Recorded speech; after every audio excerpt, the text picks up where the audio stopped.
All right, everyone, welcome back to the Coyote Radio Show and podcast. We had a great guest all the way across the pond. Where are you at right now? Amsterdam? Yeah, I'm about an hour outside of Amsterdam right now for a few weeks. Yeah, just got off the road. So I'm normally in like London or Essex, but yeah, spending a few weeks in the Netherlands. Okay, cool. Yeah, so we got Jack Browning with us. If you don't know him, check him out. He's got plenty of stuff online. He's an artist as far as painting goes and as music goes. So a wealth of talent.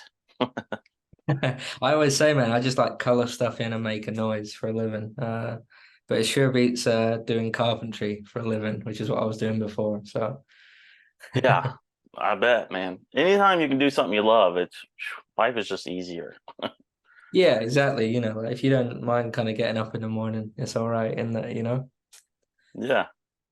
Well, thank you for being on, and for anyone watching, I'm just going to go ahead and say it out there. It's the morning time here, so if I'm a little off, I'm still waking up. But yeah, take us on that journey, man. How did you get started into music? Um, were you born and raised, and your influences, that sort of thing? Yeah, man. I mean, like my mum was kind of musical growing up, but it was kind of more she played trumpet and like a couple like marching band kind of things.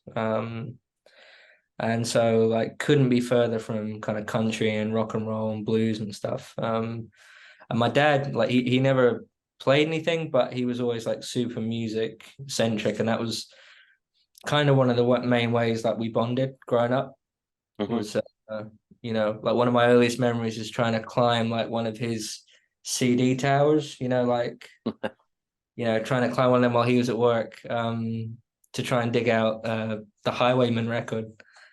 Um, but You yeah, didn't like knock it over, did you?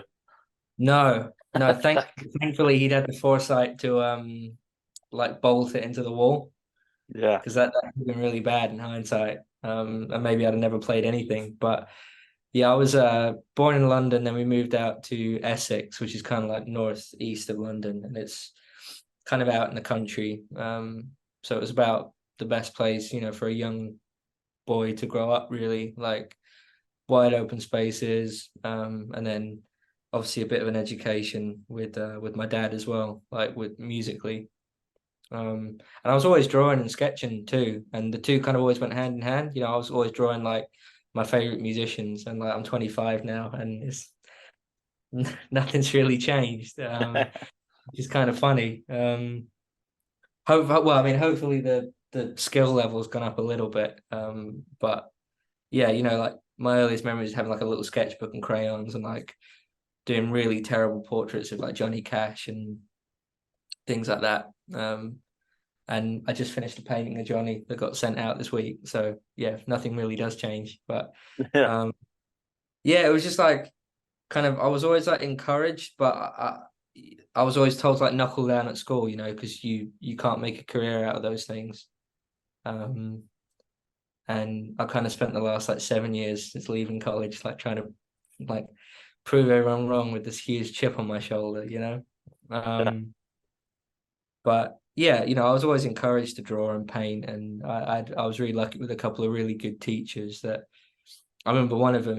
I've just been on the road with Willie Carlisle, and we played in Liverpool, and one of my old teachers came out to watch, and he was this dude that turned up to this really like high performing, whatever that means, like school that I went to. And he had like a guitar earring, like bald except for a ponytail. Hmm. He had like a flying V and a shitty like PV amp in the corner of his classroom.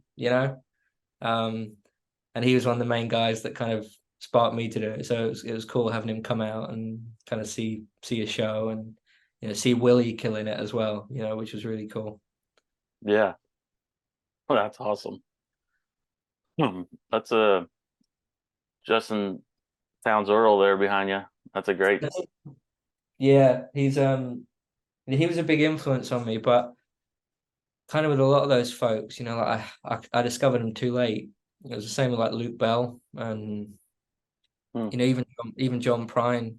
I mean, I put it down to the fact I was just a naive, like late teens, early 20s dude, and was trying to figure out kind of trying to dig below that surface layer of like country and blues and folk music, you know. But no, Justin Townsend was a big influence on me, and I painted that earlier in the summer. And Jen Marie, like his widow, was super sweet. Like she couldn't have been sweeter. She was like, you know, thank you so much, and you know, I hope you can make prints of it. And she shouted it out on Justin socials, and obviously you never know how people are going to react, especially you know in certain circumstances. You know, they have like a portrait of a loved one, and um, but yeah, I kind of want to like honor him and pay tribute in kind of the way I know how, and that's either like writing a song or painting a portrait, and it turned out great, and the response was really cool too.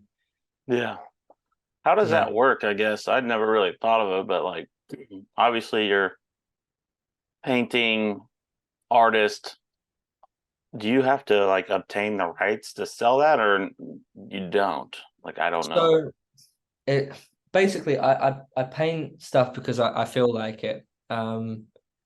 And generally I'll only sell it with the blessing of, you know, like the person or their estate or their label, something like that. Um, because it is kind of a weird area, you know, but I always make sure I get like the permission of the photographer if I can, before I even attempt the painting, even if that's not to sell, you know. But it's pretty complicated. Um, but a lot of it is just like forging a relationship and kind of painting people that I actually have a connection with, or and making it very clear that I'm painting to like pay tribute, you know, like if I wanted to make money from art, then you know I'd have just become a lawyer or something.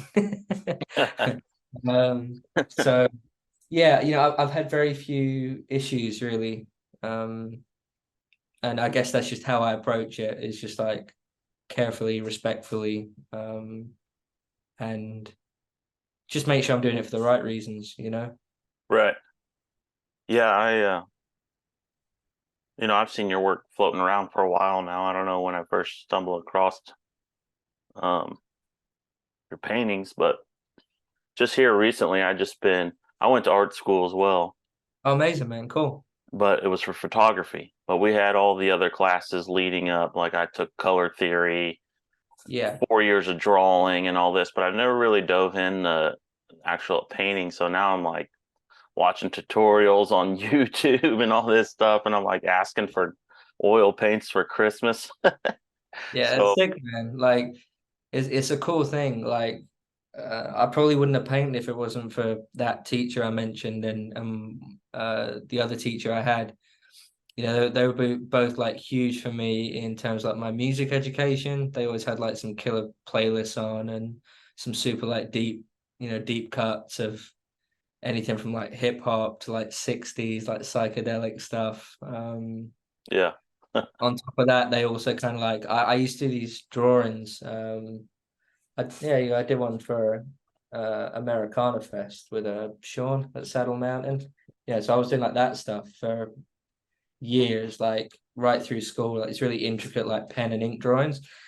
And then I remember Tim, the one who came out to Liverpool, he said like, you know, like try painting, just try and paint like a self-portrait. So I did it, and I spent, I'm not kidding, man, like 2 months trying to do it. And Oh, finally got to a point where you know, I dug it. It was cool. It looked great. And I had it up on an easel like this, like in our school studio. And he came along and just like dripped ink like all the way across the top of it, and then just went solve it.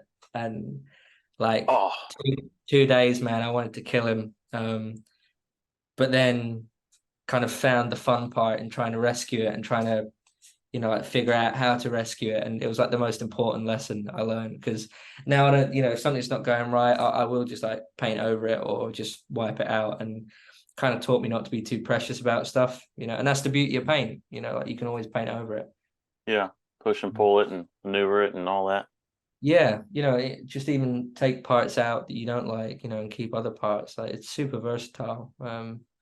And if anything, probably not as final as like putting ink down, you know, or and it was kind of the same with the record I just cut as well. Like just not being precious with stuff and just being able to say like, nah, sure, I spent hours on that particular part, or we spent like half a day recording that thing, but it didn't work out. So let's just scrape it off and start again. Yeah. Yeah, it's a good Yeah. approach. It's scary as hell, but yeah, it was a good Yeah, lesson. I had some of the same exercises in the classes that I was in, and I remember like we had to work fast, And you had to close your eyes and just pick whatever color that you grabbed out of your box, and make it work. Yeah. And then they come by and like rip your paper in half. And you're like, what the hell? I just spent. Yeah, exactly. They're like, no, Yeah. do it again. Yeah. No, I did this workshop with this amazing painter called Henrik Uldalen, who's become a friend, and he's the same thing. We were just doing like hour-long portraits from life. And then he'd come along at the end and like spray bottle like bleach over it, or like pull you out of the class to go and set fire to it, and it was super fun because you create like these crazy new pieces, like from the way the paint reacts, like fire and stuff. Like it was nuts, it's crazy, but That's great. yeah, it's pretty rock and roll. So I'm assuming your new record, you did the portrait for the cover I of did. yourself. I've got it here somewhere. Yeah, here it is. Yeah. That sounds so scripted, but I swear, like, I just put it at the back of the pile. But yeah, there you go. Yeah. And that was like the hardest portrait I've ever done, man. Like, it sucked. It was so bad. It was like, I think so. What I'd done is I'd actually just painted the one of Justin, and um, it's ironic because the one thing that held the whole album process up was the artwork, and it's it's lucky I don't do it for a living, right? Like I Yeah. totally do, and it was the one thing that held everything up. I can paint album art for other people, no problem, but this one probably took a good like 3 or 4 attempts, and I saw the colors that worked with that, and I thought, oh man, maybe that might work, and worked from a photo from my buddy Rob Blackham, who took a portrait of me when he came down to the studio last year when we were cutting it, and yeah, just had this cool palette, and I mean, luckily my fiance, she's a graphic designer, man. So if you can't afford graphic design work, just propose to a graphic designer instead. And it was great because like I kind of presented her with that, and I was like, there you go, that's that's the artwork. And she kind of took like colors from the portrait and turned it into the whole packaging, which was super sweet. Yeah.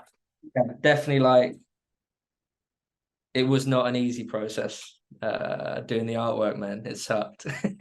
Yeah. I mean, how long? I mean, they all vary, I'm sure, but what would you say on average just to do like a portrait of that size of an individual? How long does it take? I mean, it does depend. I mean, the Justin one, like, it came together in like 3 days, man. It was super quick. And it was like we had a heat wave over here, and so I just took like my paint setup outside in the garden, and we just did like 3 days, and it was probably like 10 hours each day. Kind of So pushing and about pulling. 30 hours on him. It was about that, yeah, probably. Not all that was solid work, and like I joked around with my buddy who I just talked about, Henrik, and he said, like a 12-hour studio day, like 2 hours of that might actually be painting. The rest of it's like telling yourself it looks crap, or drinking coffee, or like covering your favorite jeans in paint or something. I don't know, but yeah, that one was good. And then my self-portrait I used for the cover probably took like more like 2 weeks, but it was a lot less painting each day. So yeah, probably like 20 to 30 hours seems to be like the average.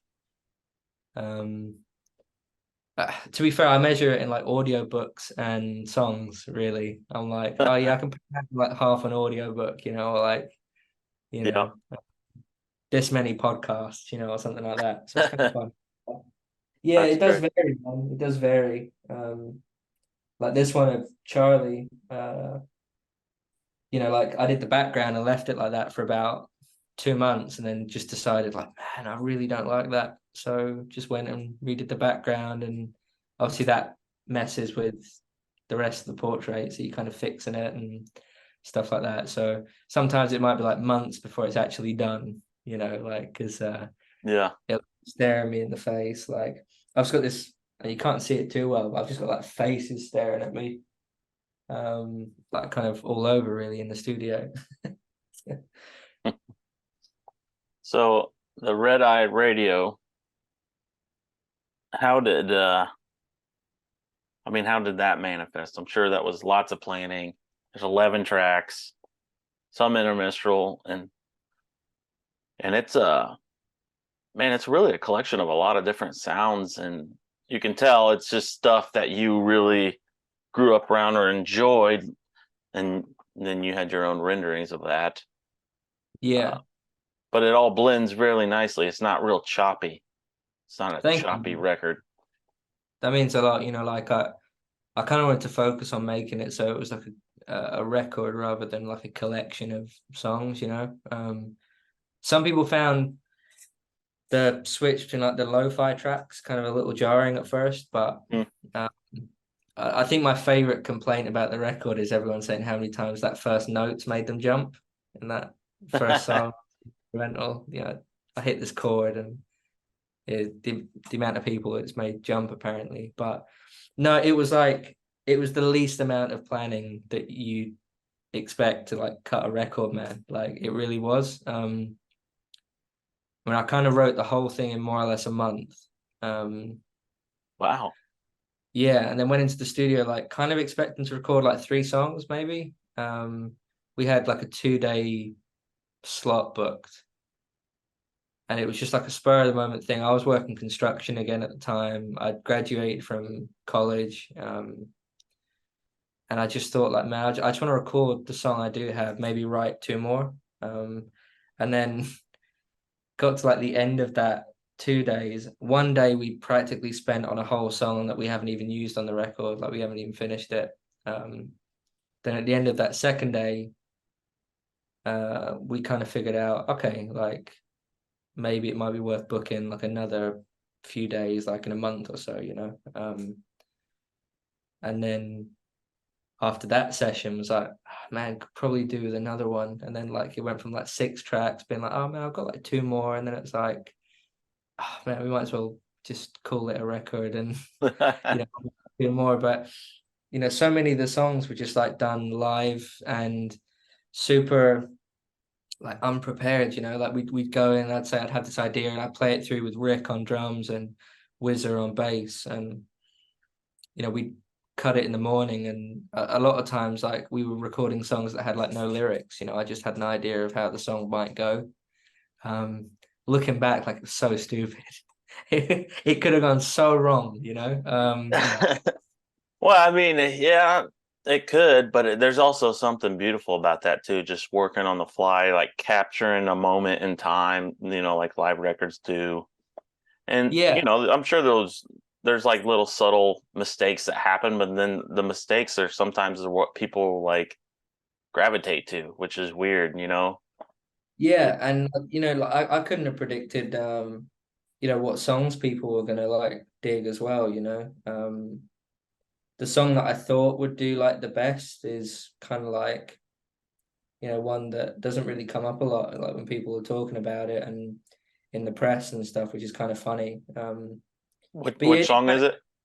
So I thought Kerosene was going to be the one that a lot of people kind of gravitated to, but kind of just in either like press or I've had some of like my favorite musicians and some like big inspirations on me get ears on it, and some of them go like the deep cut off the record, and choose something which I never thought in a million years would kind of be one of the songs people gravitated to. And then like I think the most streamed song is a song called You Can't Love Me Anymore off it, and that came together completely during like the mixing stage, which was really funny. I had Pat Lyons play on the record. So he played like steel, baritone guitar, some mandolin, some banjo, I think he put some keys on it. Like he just came with all these ideas, and so all the steel parts are played by him. And I remember messaging him when the record came out. I was like, "Man, does your back hurt from carrying like that whole album?" Because the stuff he did was so good, man. Like just as a fan of his stuff, like I was stoked that he agreed to do it. You know? Yeah.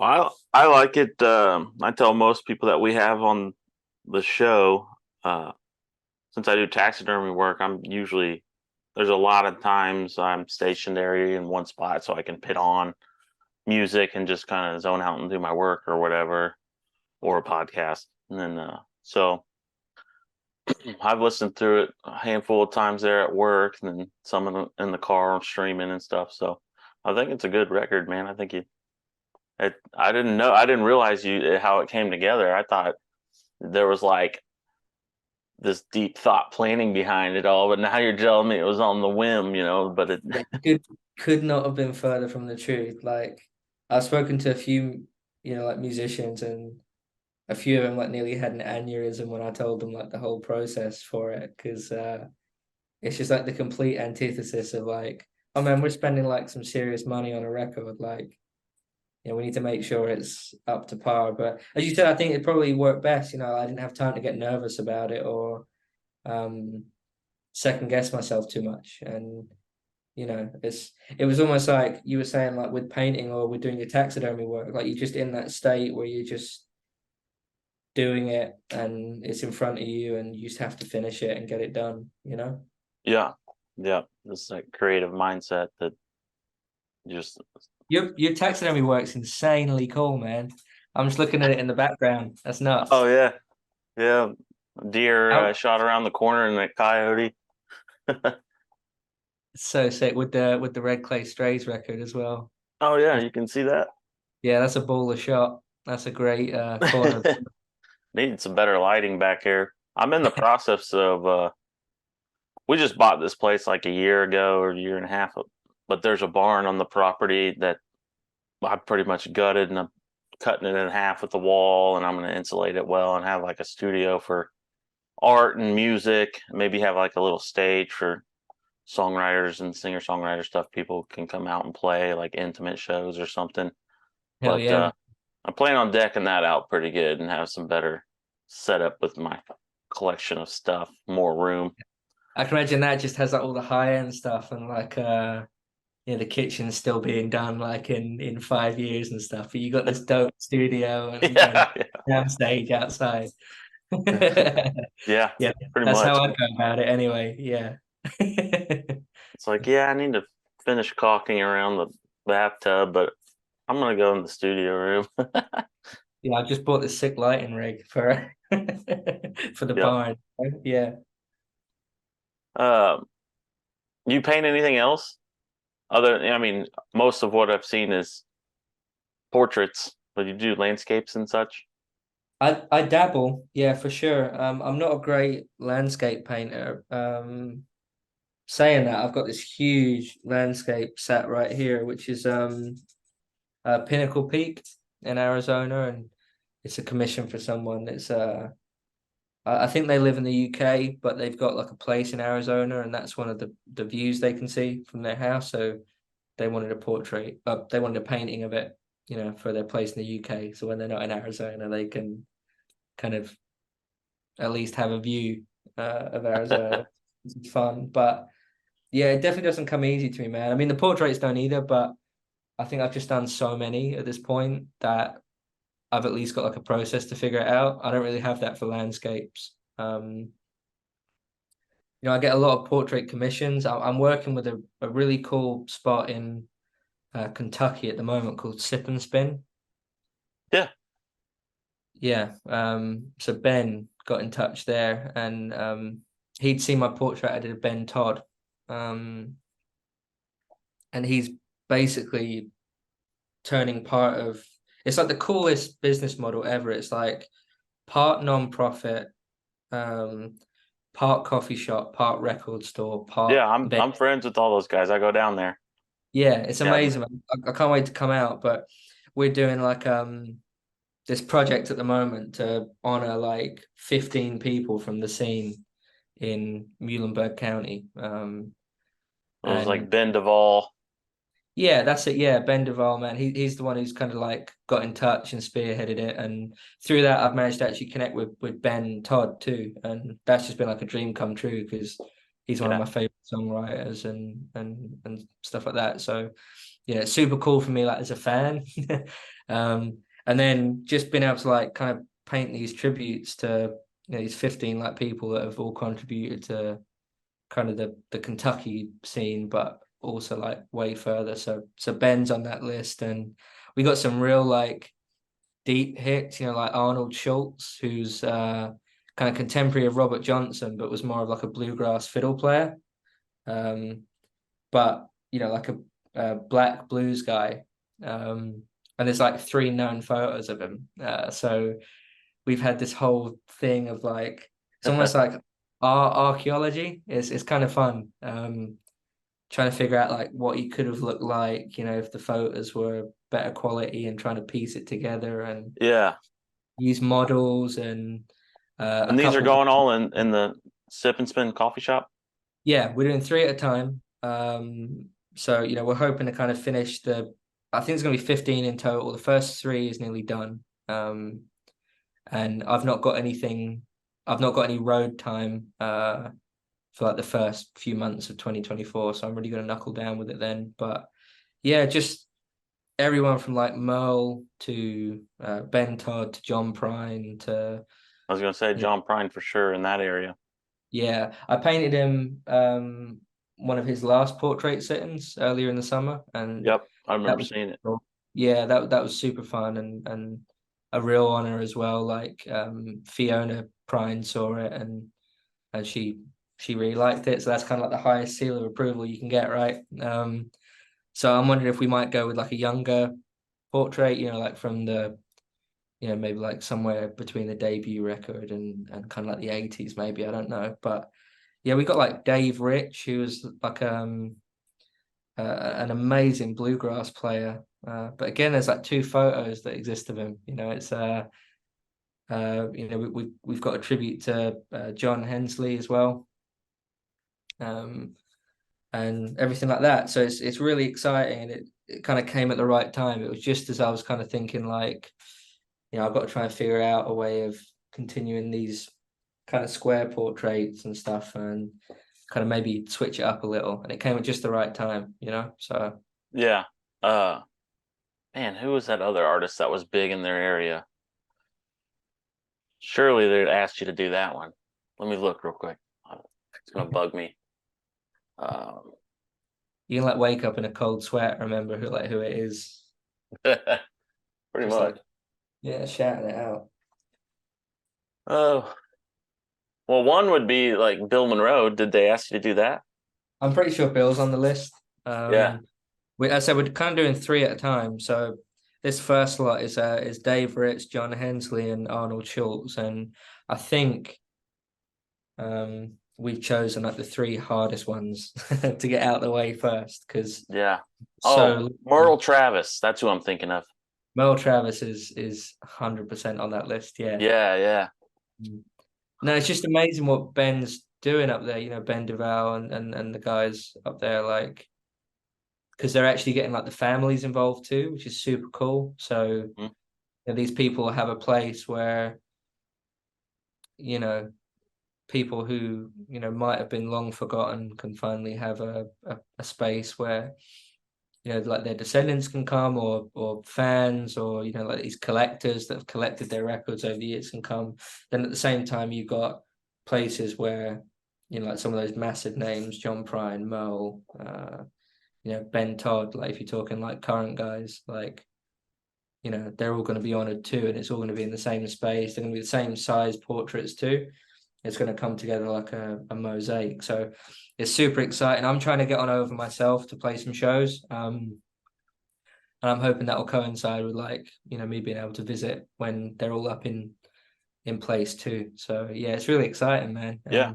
I didn't know you knew them, so that's really cool. Yeah, I go down there, and I've out of all the people I've met through the show, me and Benjamin are probably became the closest as far as friends. So I'll go down and hang out in that area, and all those guys down there. It's just a great community of people. You know, it's small town vibes, but like Yeah. I couldn't believe. everyone's so nice and friendly to each other, and that coffee shop is a hub for the whole Yeah, community to come and yeah. I mean, either when play music or grab a drink or grab a record and chit or all chat, three. catch up. Yeah. Yeah, I So mean Benjamin was like the sweetest dude, man. Like he got in touch and um straight away we kind of just like hit it off, like on the first couple of video calls we did and trying to figuring out if the project could happen. Um and then just everyone like in that part of the world, the record's done quite well in like Kentucky, West Virginia, and stuff like that. And there's this whole community of folks who are probably going to watch this. So hey to them if they're watching. yeah, well, that's great. Like they're offering to like crowdfund like my plane ticket over and stuff to do a tour and stuff like that. It seems like the sweetest folk. So I hope to make it on over in 2024 if I can. And Yeah. Well, let me know. I'll make the trip down. 'Cause that'd be they're super like, fun. I'd say they're like 3.5 hours from me, south of me. Cool. Where are you? I'm in Where Indiana, but yeah, they're just directly south of me there in Kentucky. So sweet. It makes me laugh, man. Like Willie and I were talking about it because I was driving us both for these shows, and um, just the difference in like how we portray like distance, like in the UK versus the US. yeah, It just cracks me up, man. I said to him like, "Oh man, like, we really got to set off early. We've got like a 5.5 hour trip, like up to the next show tomorrow."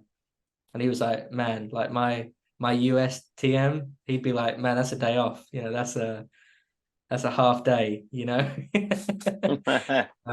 But yeah, over here, like 5.5 hours, that's some serious distance. yeah, yep. Um, it's Road kind of dogging it. yeah. I mean, he said he drove across like Canada and he did like 3 days of like I think he drove for like 23 hours straight on one of the days. Oh That's, man, that would get couldn't you like function that. from the UK to like the arse end of Russia or something. I don't know, but yeah, the distances are so funny, man. That's wild. Yeah, your name floats around a lot on the different pages on social media. I noticed on like Laurel Cove that festival's happening.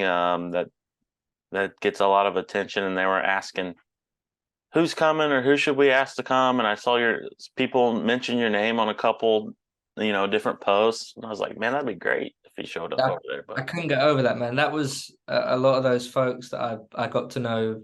Pretty much, it was funny, like pretty much through the painting.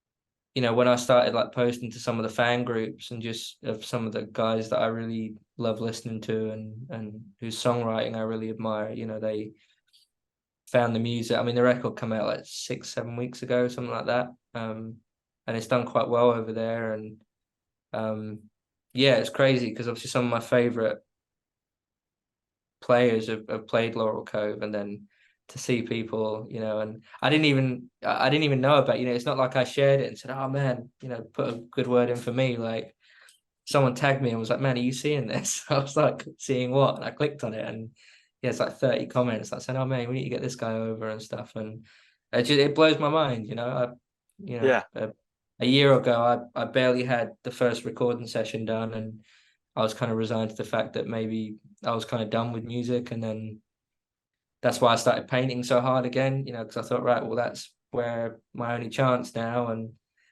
then the painting got busy, and then at the same time, the music got busy too. So yeah, they feed off each other. yeah, I'm real grateful for it. And again, like, being able to like connect with guys like Ben Todd and Drayton Farley and stuff, like that's all through the art. But then, Drayton like shouted out my record like when it came out, which is nuts, it's just crazy. So yeah, I don't know how long it'll continue for, man, but I'm just gonna keep on grafting and keep on trying my best and hopefully get on over as well. Yeah. Well, if you do ever make it up over in the States, let me know if you want to do an indie date here. Maybe I can help line That'd something be up sick, over at man. the honky tonk here. Yeah, Duke's that'd be Indie. sick. I mean, even if you've got your sound stage up and running by then, come and do Yeah, A date in yeah, the barn. that'd be cool. Yeah, that'd be sick, man. That's cool. I'm talking with a few folks, of like different areas, trying to book some shows.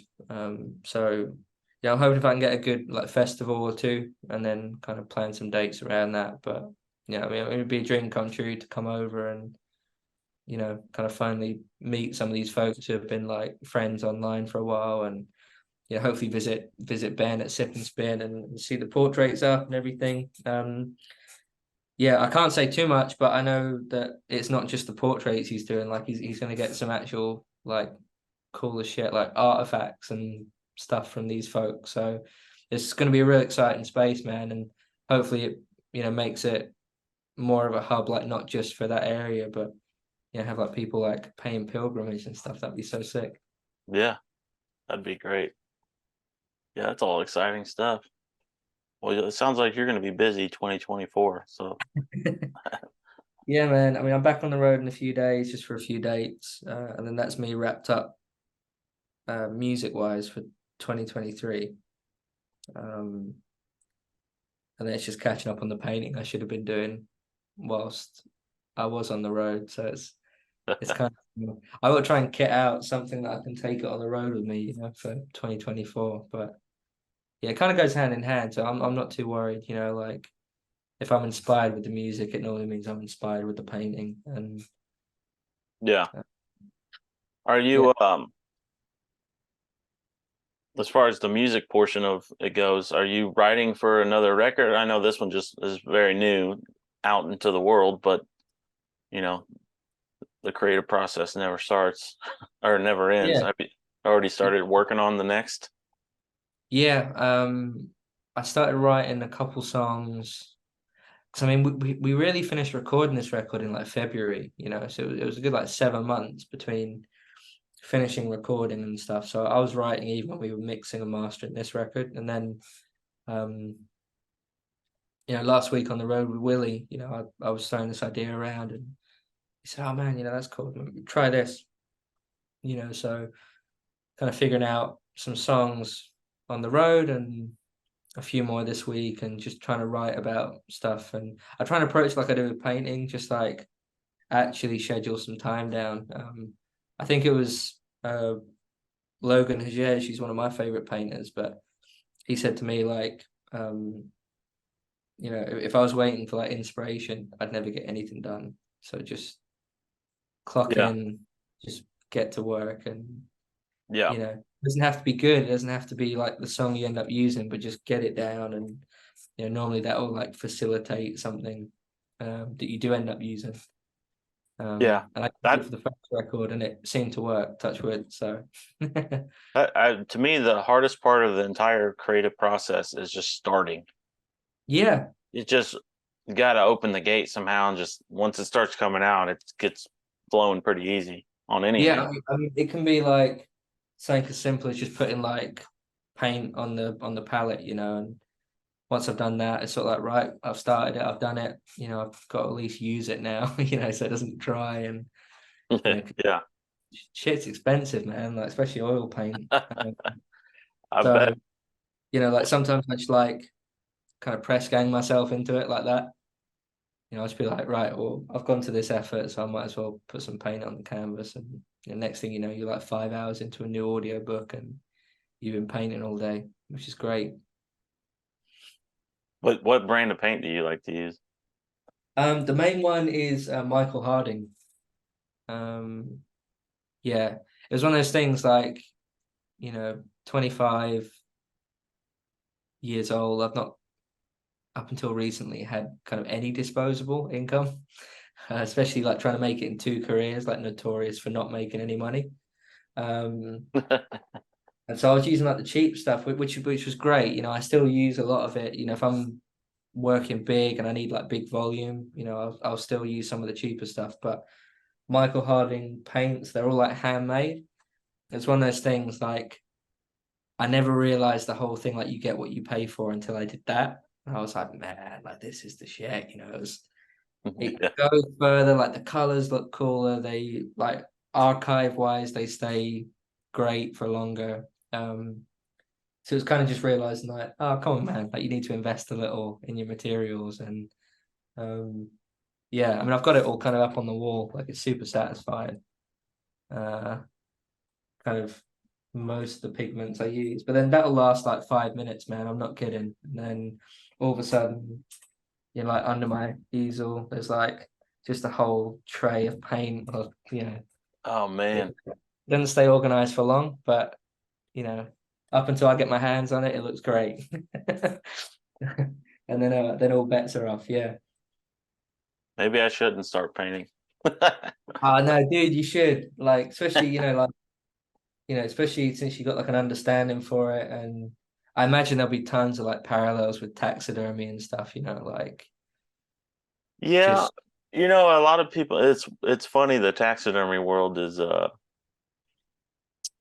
there's obviously some artistic ability in some of it and all that, but I really think of it more of a skilled trade because it's so much repetition, a lot of the same things. Um, you're doing everything from sewing to sculpting to, all it's a mixture of all kinds, painting, it just blows my mind, man. Like I've seen bad taxidermy, oh yeah, yeah. Yeah. But Like someone's gone like, oh man, you know what a fox should look like? And they're like, yeah, no, 100%. And it looks like a medieval painting or something. yeah, But but where in taxidermy the most creative part would be something like creating or designing the display of the base. yeah, like the diorama, right? Like Yeah, the that yeah, portion of it. Because like the deer heads, they go on a form. It's a mold. And you just turn the skin to a leather and it just slides on. And of course you got to maneuver everything and get it to fit where it needs to fit. But it's more of a skilled trade. It's not like I didn't, you know, yeah, but some yeah, people look at it differently though, for sure. yeah. I mean, I don't know. I've always seen painting as like more of a. I've seen more parallels with painting and like the carpentry I did than I did like anything kind of like particularly like arty about it. Like and speaking over like the years with uh like some of my favorite painters or people I've done workshops with, like they treat it more like a trade than like a creative thing. You need that creative like streak, but most of it is just getting to work and using like a process that you repeat a lot, and like the subject might change, but your kind of like approach to it doesn't. And it's kind of funny, like it's counterintuitive. You think like, oh man, I need to be inspired and like the perfect song to replicate like how I feel about this. But Right. like I'm pretty sure I painted the Charlie Crockett like listening to like Nas and DJ Premier, like a lot of it, like it's just one of those things you just like crack on and you just get to work. And the main thing for me is like trying not to get bogged down in what everyone else is doing. That's kind of like the big killer for me, like where you sort of end up thinking, oh man, what's the point? That 16-year-old kid who can paint photorealistic portraits, has got like 500 million subscribers and whatever. And you're like, man, what's the point? So it's just trying to ignore that's the hard part, and actually Yeah, painting's the easier of the I two. could see that. Yeah. But yeah, I mean, that's the top of the landscape I was telling you about. That's huge. So I don't know, I could have cut myself a little more slack with that. And maybe not gone as huge as I did. But no, it was a lot of fun. It's not quite finished. I believe in the construction industry, we'd say work has stalled on that one. But yeah, it's just trying to figure out. I've just got all these faces looking at me, man. Like I've got this cowboy looking at me and more cowboys. And got Vincent Neil Emerson down there like staring out and stuff. So yeah, it's busy, man, but it's fun and there's always something to work on next, which Mm. wasn't always the case. There's a lot of time where I was just sat there thinking, oh man, I'm just like so uninspired. Whereas Yeah. now there's too many things on the go, which is a good position to be in. There's an artist I'm thinking of right now. I'd love to see you do. If you ever wanted to do like a tribute piece to country music as a whole, do a Jimmy Rogers portrait. Nice. I think that would be killer because he's got a lot of character and he's unique in his look and stuff. I think Yeah. that'd be a cool one. I mean, I've been doing a lot of the contemporary guys, and it kind of struck me like I painted a Johnny Cash portrait like a couple months ago, and I definitely want to pay tribute to some of the kind of bigger names, but some of those ones that are kind of still fairly underrated in like the history of music as a whole. Like Yeah. I think I've drawn a George Jones one out somewhere, and Did you? I've got that to do, and kind of Roger Miller and people like that. So yeah, Didn't I'll you add do a a. Marty Robbins? That was a weird one. So that was like a screen print I did when I was in like my weird Oh, experimental okay. student phase a few years ago at uni. But yeah, I kind of like did a screen print of his Gunfighter Ballads one, which is one of my favorite records. And it'd be cool to do a portrait of him, but you kind of spoil it for choice with like it's a little like John Prine, like you can paint John, where he's laying across like the Cadillac, with his glasses on, and you can paint him as like an older guy. You can paint him, when he Yeah. was singing Mailman, and same with Marty Robbins. Do you paint him like dressed as a cowboy? Do you paint him in like the rhinestone, like one piece? Like there's so many different ways you can do it. Which is great because I'll probably never run out of people I want to paint. And even if I reach the end of that list, like there's different iterations of those folks. Yeah. Well, man, I won't take too much more of your time here. I appreciate you being on and No, dude, sharing your I've story. been a listener for a while, and yeah, you've had some of my favorite kind of folks on and some of my biggest inspiration. So I was stoked when you asked me if I want to do it. Yeah, that's great. Right, thank Yeah, you, I'm a man. fan and I'll keep up with your work and I'll share your work. So Thanks, man. I'm looking forward to heading on out, and hopefully we can hang in person sometime. yeah, definitely hit me up.